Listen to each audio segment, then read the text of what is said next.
I want to talk today about the 4 examples of presidents who either have been impeached or, in the case of Nixon, almost impeached. Nixon, not quite.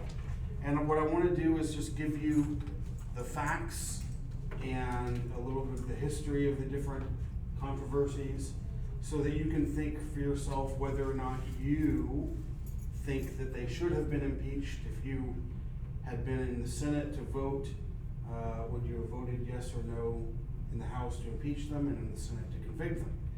So first, as a reminder, impeachment is the power of the House of Representatives to formally accuse the president or other high-ranking officials, including the vice president and federal judges, of crimes. And Article 2, Section 4 describes the power of impeachment. It says the president, vice president, and all civil officers of the United States shall be removed from office on impeachment for and conviction of treason, bribery, or other high crimes and misdemeanors. So if the House majority votes to impeach the president, they forward the charges against the president to the Senate, and these charges are called the Articles of Impeachment. The Senate then has a trial, and if it determines that the president is guilty, the Senate can remove the president from office. Now, the trial of the president is presided over by the Chief Justice of the Supreme Court. You'll see an interesting twist on that in one of these stories. So let's start with the first one, the impeachment of Andrew Johnson. So this happened, first of all, who was Johnson? Johnson was the president from 1865 to 1869. He became president after Abraham Lincoln was assassinated. One interesting thing about them, Lincoln was a Republican, but Johnson was a Democrat. And Johnson was picked to be Lincoln's vice president because Johnson was a pro-union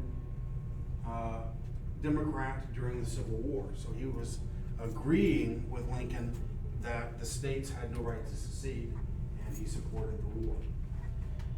So the background for the impeachment is that Johnson was fiercely opposed to the Congressional Reconstruction.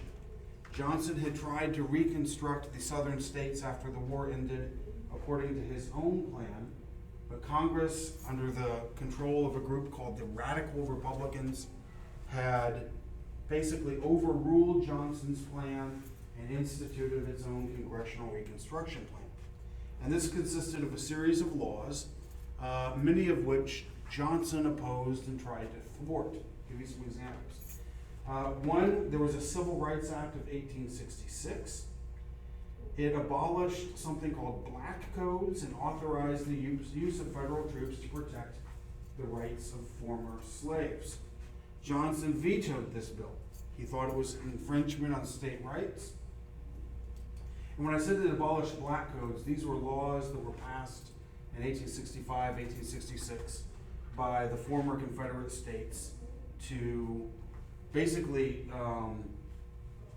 treat black vagabonds or homeless people like criminals, to put people in jail if they were out of work, to strip blacks deny blacks the right to vote and other basic civil rights. So the Civil Rights Act of 1866 invalidated these codes.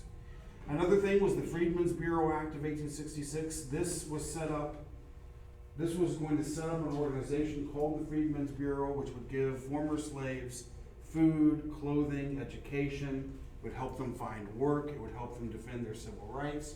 Johnson vetoed this bill as well. And then he opposed the 14th Amendment. This was the amendment that guaranteed citizenship to former slaves, and it guaranteed them due process of the law and equal protection of the laws. So at every step during the process of defending black civil rights, and reconstructing the southern states. Johnson and Congress were enemies. So,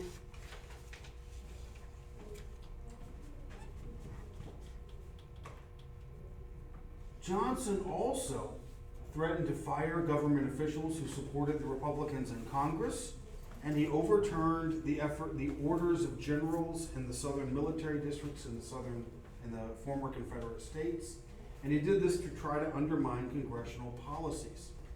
So Congress passed something in 1867 called the Tenure of Office Act, and this forbade the president from removing cabinet officials without the consent of the Senate. This law created a constitutional crisis. Now, according to the Constitution, the president can appoint, for example, the Secretary of War, but the Senate must approve the appointment. It must ratify the appointment or vote to approve it. And everyone agrees with that. That's the way it's always been since the 1790s. There's no question about that. Now, Congress was saying, with the Tenure of Office Act, that the president must also get Congress's permission, the Senate's permission, to fire a cabinet member. This was a new idea. The Constitution didn't say anything about the Senate having a yes or no vote in whether or not someone gets fired, just whether or not they get appointed in the first place. So Johnson thought this was unconstitutional, and he decided to violate the act deliberately to challenge it by firing the Secretary of War, a guy named Edwin Stanton. The House of Representatives voted to impeach him for breaking this law.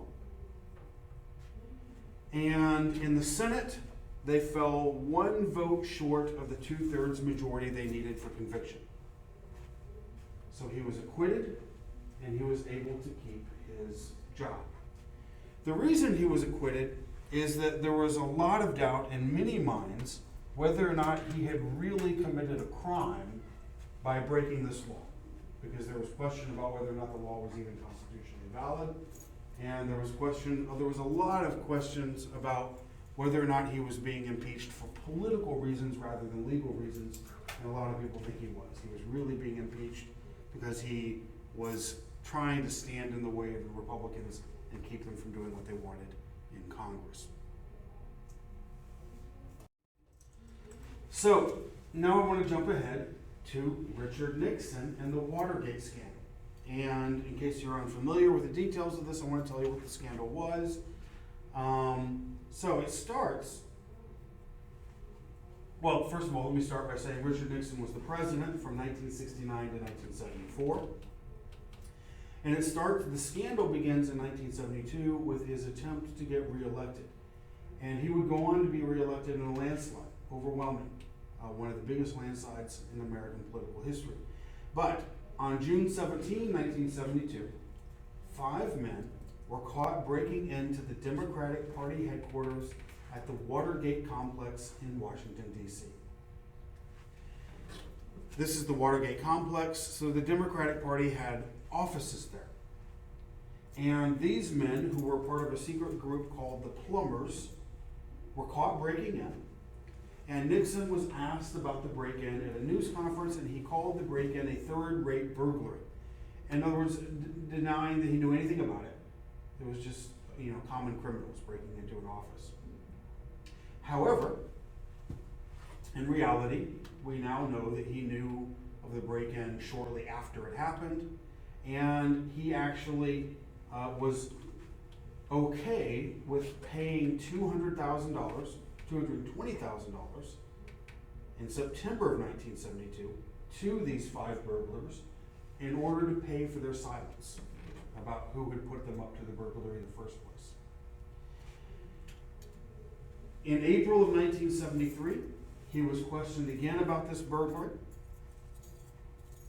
and about the attempts to buy off the burglars, and he claimed that he had only heard of the cover-up in March of 1973, and we knew after the fact he had actually been informed of the break-in and ordered the cover-up in June of 1972. So just let me make sure I'm getting the timeline clear. June 1972, there's the break-in, right? Almost immediately afterwards, someone tells Nixon, these 5 guys, the plumbers, are connected to the re-election campaign. Someone paid them to go break into the Democratic Party headquarters and basically bug the headquarters, right? Place listening devices inside. Nixon orders the cover-up. He says, okay, pay them off, shut them up, so that they don't tell anybody that they're connected to our re-election campaign somehow. Later, the cover-up becomes news. Somehow people discover that they've been paid off. And Nixon says, this is 1973, I just now heard about that, and I'm going to order an investigation in it. And of course, we now know that he was lying, that he knew about the break-in shortly after it happened, and he actually ordered the cover-up, rather than not knowing about it until many, many months later. Interestingly, to this day, there's no evidence that Nixon ordered the break-in. There's no evidence that he was a part of the plan to bug the Democratic headquarters. The evidence is that he tried to cover it up after it was brought to his attention. So if you've ever heard the cliche, someone say the cover-up is worse than the crime, that's where it began. That's where this cliche comes from, this idea that Nixon's real crime was covering up somebody else's crime. So the Senate began Watergate hearings in May of 1973, and it discovered the following embarrassing details. The Nixon administration kept an enemies list and used the IRS to harass its political enemies. The administration used campaign funds to finance dirty tricks like forging letters to embarrass Democrats. And there was a secret taping system in the Oval Office that recorded conversations and phone calls that the president was a part of. Watergate special counsel, this was like a prosecuting attorney sort of, Archibald Cox, subpoenaed the Oval Office tapes, and Nixon refused to turn them over, citing executive privilege. In October 1973, the Supreme Court ruled that Nixon must give the tapes to the special prosecutor. Nixon responded with something that was called the Saturday Night Massacre. He fired Archibald Cox, the special prosecutor, and replaced him with Leon Jaworski, and Nixon must have hoped that Jaworski would not ask for the tapes, but Jaworski just continued the investigation exactly as Cox had done, so Nixon accomplished nothing by firing Archibald Cox. In November of 1973, at a press conference, Nixon gave a famous quote. He said, "People have got to know whether or not their president is a crook. Well, I'm not a crook. I've earned everything I got." And he's claiming that he's cooperating with the investigation. In March of 1974, 8 former White House aides were indicted by a grand jury for conspiring to cover up the Watergate break-in. Nixon was named as an unindicted co-conspirator. In April of 1974, Nixon released heavily edited tape transcripts with an 18.5-minute gap on the transcript from June 20, 1972. Now notice the timing. June 20 is when the break-in happened. June of 1972 is when Nixon and the administration agreed to pay off the plumbers. And when he finally hands over a transcript, not the actual tapes, but a transcript of the tapes, there's an 18.5-minute gap on June 20, 1972. And so the suspicion, obviously, was that the gap is when they were talking about paying off the plumbers, covering up the crime. The secretary who transcribed the tapes said that she had accidentally hit the delete button and deleted the part, and that this is what happened, but everyone suspected really it was just part of the cover-up that was still going on. In May 1974, The House Judiciary Committee began impeachment hearings. In July 1974, the committee voted 27-11 to impeach Nixon. On June 24, 1974, the Supreme Court ruled that Nixon must release the full tapes, not just transcripts. So on August 5, 1974, Nixon released 3 tapes, and one of those revealed that Nixon had been informed of the Watergate burglary and had approved the cover-up on June 23, 1972. And he had lied to the public about it for months. So remember in my little timeline, in the spring of 1973, he tells the public, I just now heard about the burglary. I just now heard about the cover-up. I'm going to order an investigation. I'm going to cooperate. And now the tapes reveal that way back in June 23, he knew everything and was trying to cover it up and so he's been lying to the public. And you might wonder if in June of 1972, when he first heard of the break-in, if Nixon had said, let's fire everybody who's involved, let's go straight to the police and tell them who did this, and not covered it up, he probably never would have been forced to resign, possibly. So, on August 5th, 1974, the Secretary of Defense required that all military commanders refuse orders from the White House unless also signed by him. In other words, he was nervous about Nixon giving strange orders to the military. On August 8, 1974, Nixon met with Republican congressmen, and they told him that he faced certain impeachment in the House and conviction in the Senate. And on the next day, August 9, 1974, Nixon resigned. So I've already asked y'all about this before. When people say, was Nixon impeached? It's sort of a trick question. He was not impeached, but only because he resigned right before he would have been impeached.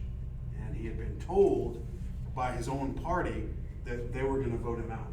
And so he knew he had no support left. Now let's talk about the impeachment of Bill Clinton. So Clinton was president from 1993 to 2001.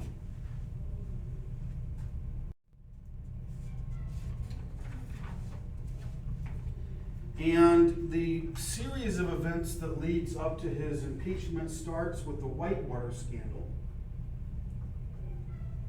in Arkansas. Clinton was accused of pressuring people while he was the governor of Arkansas to give loans to his business partners in a real estate investment project. And in 1994, so Clinton is president now, his attorney general, named Janet Reno, appointed an independent counsel to investigate the controversy. So the independent counsel is like a prosecutor whose job is just to investigate this Whitewater controversy and see if there was any crime that was committed. And there were no prosecutions of anybody that followed from the Whitewater scandal.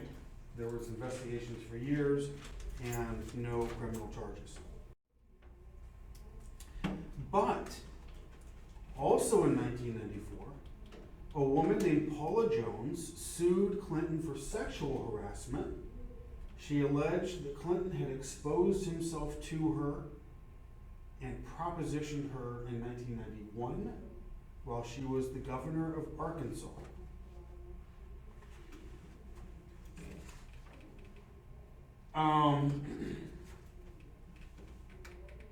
One of the more infamous statements from the whole saga of the Clinton scandals was in response to this lawsuit.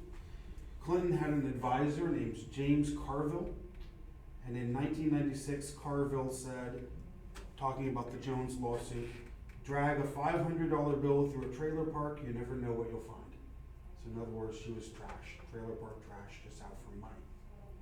So eventually the Jones lawsuit would be dismissed in a Arkansas federal court, and then while she was appealing the dismissal, it was settled in 1998 for $850,000.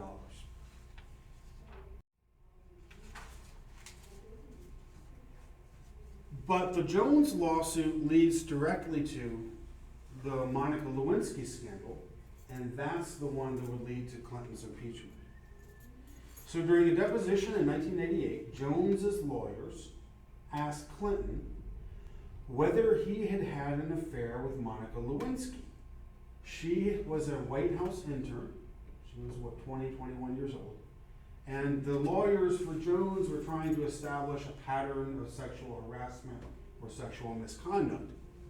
And Clinton denied, he testified under oath that he had not had an affair with Lewinsky. This would have been during 1995, 1996, while she was an intern at the White House. But in January 1998, Lewinsky submitted an affidavit in the Paula Jones case, in which she also denied having an affair with Clinton. But while she was doing that, she confided to a friend about the affair. The friend recorded their conversations and gave the tapes of those conversations to independent counsel Ken Starr. He was the independent counsel who was investigating what originally had been the Whitewater scandal. And when those tapes became public, eventually down the road, Lewinsky would later claim that she had had sexual relations with Clinton several times between 1995 and 1997. On January 17, 1998, the Drudge Report broke the Lewinsky scandal. The Drudge Report, this was way back in the infancy of the internet. And a lot of the newspapers at the time and the magazines, like Newsweek, Time, the New York Times, had heard about the Lewinsky scandal but didn't report it. So the Drudge Report heard about the scandal and published it on the internet, and the thing just blew up. And suddenly it went from being rumors and gossip to being a major scandal that the whole nation was talking about. So in response to this was on January 17. Several days later, on January 26, 1998, Clinton publicly denied on TV the accusations that he had had an affair. He said, "But I want to say one thing to the American people. I want you to listen to me. I am going to say this again. I did not have sexual relations with that woman, Miss Lewinsky. I never told anybody to lie, not a single time, never. These allegations are false." On January 27, Hillary Clinton defended her husband Bill Clinton. She said, "The great story here for anybody willing to find it and write about it and explain it is this vast right-wing conspiracy that has been conspiring against my husband since the day he announced for president." So in January of 1998, Ken Starr, the independent counsel, opened a grand jury probe of Clinton. And in July of that year, Lewinsky reached an agreement to testify before the Starr grand jury. On August 17th, 1998, Clinton testified before the grand jury and admitted that he had had what he called an improper physical relationship with Lewinsky. He was asked if he had lied earlier when he told aides there's nothing going on between Lewinsky and himself. And he said, "It depends on what the meaning of the word is. If the, if he, if is means is and never has been, that is not, that is one thing. Now, if someone had asked me on that day, are you having any kind of sexual relations with Miss Lewinsky?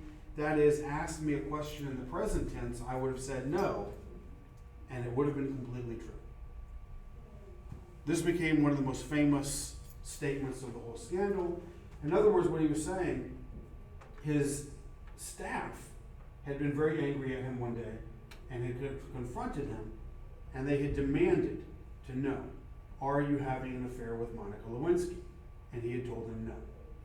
And he's saying now that was true because on that day he wasn't having an affair with her. It had been a little bit earlier.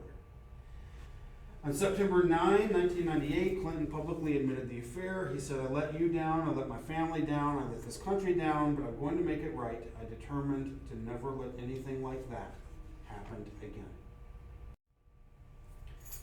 On September 21, 1998, the independent counsel Starr made public his report. He concluded that Clinton had committed perjury in his deposition in the Paula Jones case and in his testimony before the Starr grand jury. He also concluded that Clinton had abused his power and suborned perjury by pressuring others to lie on his behalf about the Lewinsky affair. In other words, he had lied in court, and he had told others to lie for him, which is also a crime.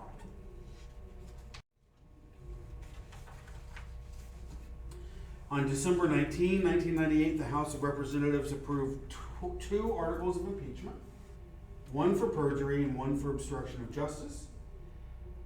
On February 12, 1999, the Senate acquitted Clinton on both charges. Every Democrat voted to acquit Clinton. 5 Republicans voted to acquit him on the obstruction of justice charge, and 10 voted to acquit on the perjury charge. Afterwards, Clinton was cited for contempt of court by the Arkansas federal judge in the Paula Jones case. He was fined $90,000 and he was disbarred. That means his law license was taken away in Arkansas and by the U.S. Supreme Court. But he kept his job. And now we get to the most recent president to be impeached. And obviously what stands out about Trump, what's interesting, is that he was impeached not once, but twice. So he's a record holder in that regard. So the first impeachment of President Trump has to do with a scandal, a controversy that was related to a military aid for Ukraine and allegations that Trump abused his power with regards to that military aid.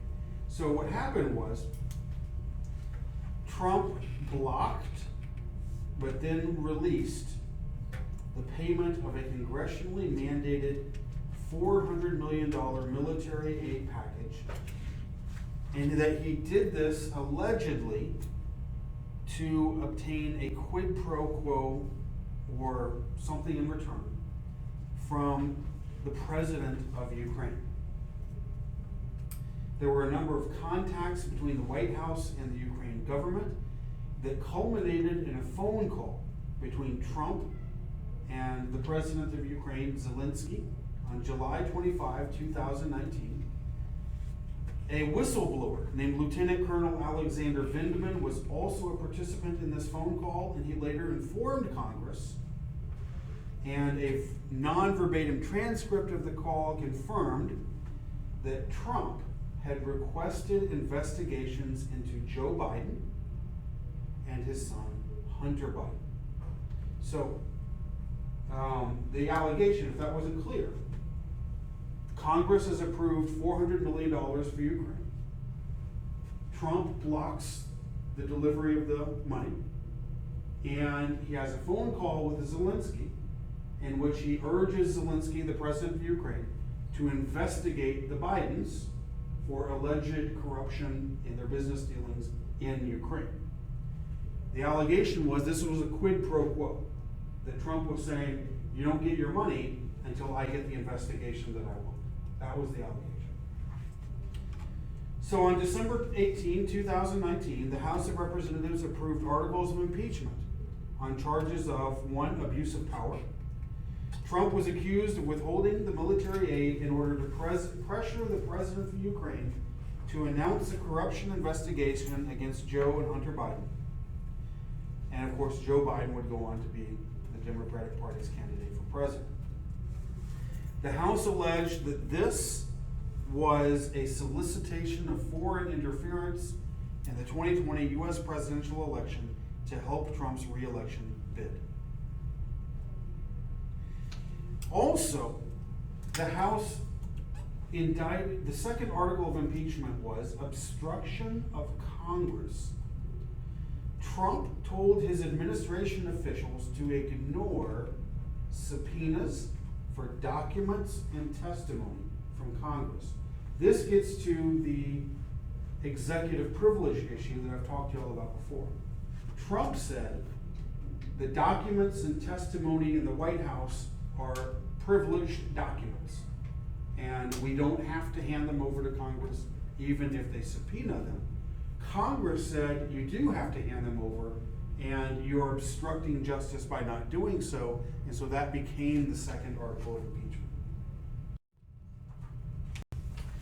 So the articles of impeachment were submitted to the Senate on January 16, 2020. On February the 5th, 2020, the Senate voted to acquit President Trump of both charges. On the charge of abuse of power, the vote was 52 not guilty, 48 guilty. On the charge of obstruction of justice, the vote was 53 not guilty, 47 guilty. Every Democrat voted guilty, but every Republican except Mitt Romney voted not guilty. Romney voted guilty on one charge, not guilty on the other.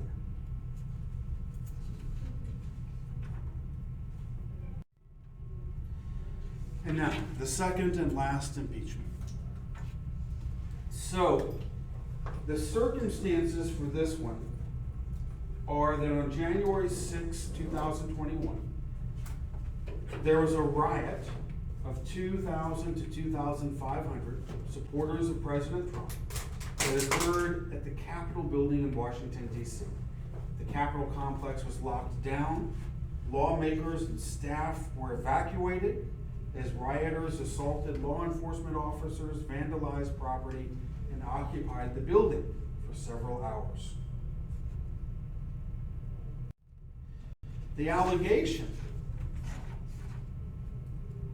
was that Trump had incited this riot or insurrection, as Congress called it. And this became the substance of the second impeachment attempt.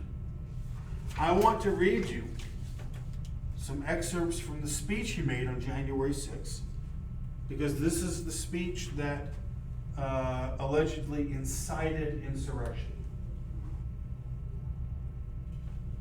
Because Trump gave the speech that morning, and then an hour or so later, it was actually during the speech that the riot began, but this is the speech that allegedly caused the riot and the insurrection.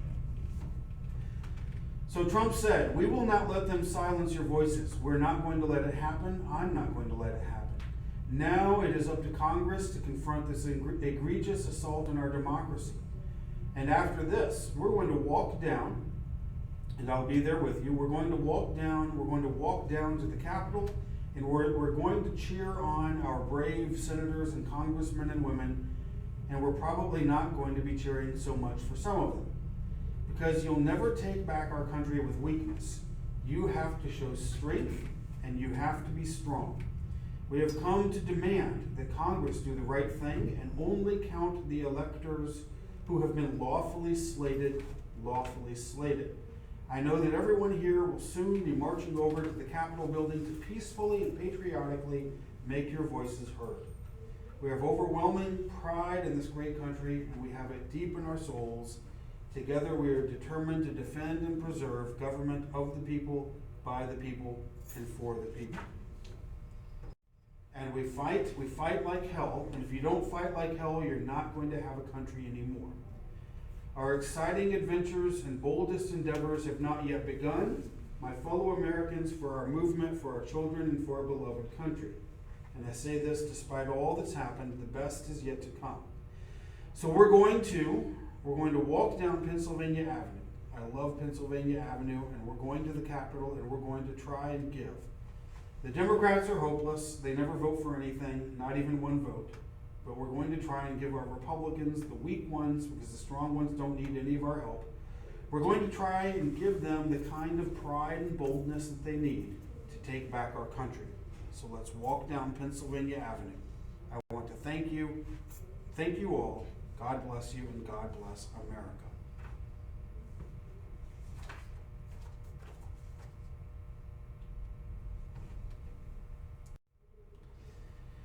So, Trump was impeached by the House of Representatives on January 13, 2021, 1 week before his term expired.